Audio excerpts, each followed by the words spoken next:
Hello katropa. So meron tayong new item na F-series na 226 rail. So testing natin before natin ship out kay Tropang Jomar. Sir, testing natin yung unit mo before natin ship out. So out of the box, meron siyang owner's manual. Yan, ito yung unit mo sir.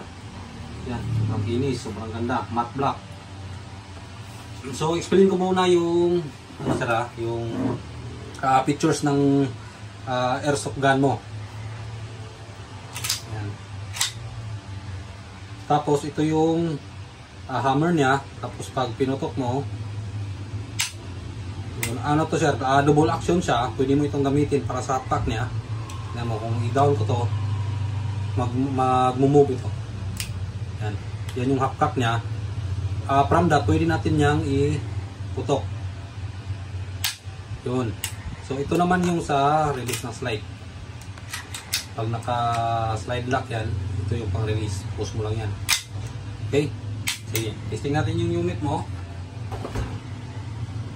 Blow natin yung gas. So for the first timers, so dapat naka-inverted yung magazine mo.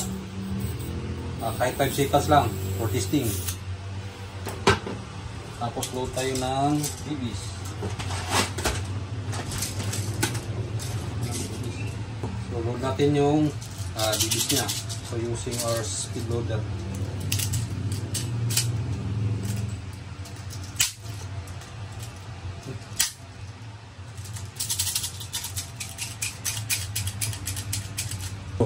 Okay, so after natin maloadan ng gas, maloadan ng BBs, so testing natin yung unit. So for safety purposes guys, mga katropa, for safety purposes, so dapat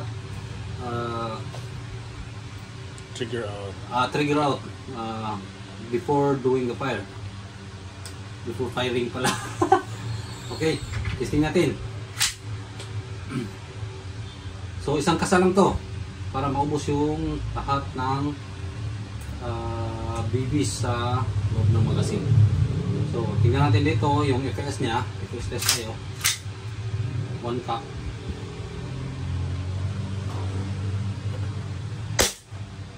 Yan, 324 EPS.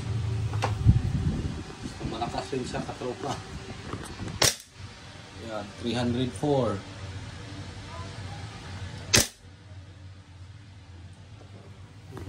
Yan. So ubusin natin yung bala para matest natin kung mag-slide lock pa siya pag ubos na yung BBs. Okay? So test fire.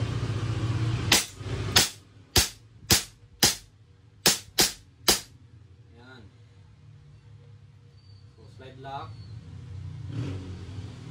So release natin yung magazine.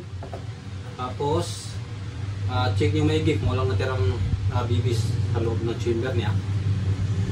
Then release the slide. Yan. Tapos release natin yung trigger. Yun. So Brother Jomar, okay yung Tropang Jomar, okay yung unit mo. So, ship out na natin. So, meron pa pala. Ito pala yung inclusion ng unit mo, isang gas at saka isang 0.23 grams na BBs na 4,000 rounds. Tapos, meron ka ring 3 cock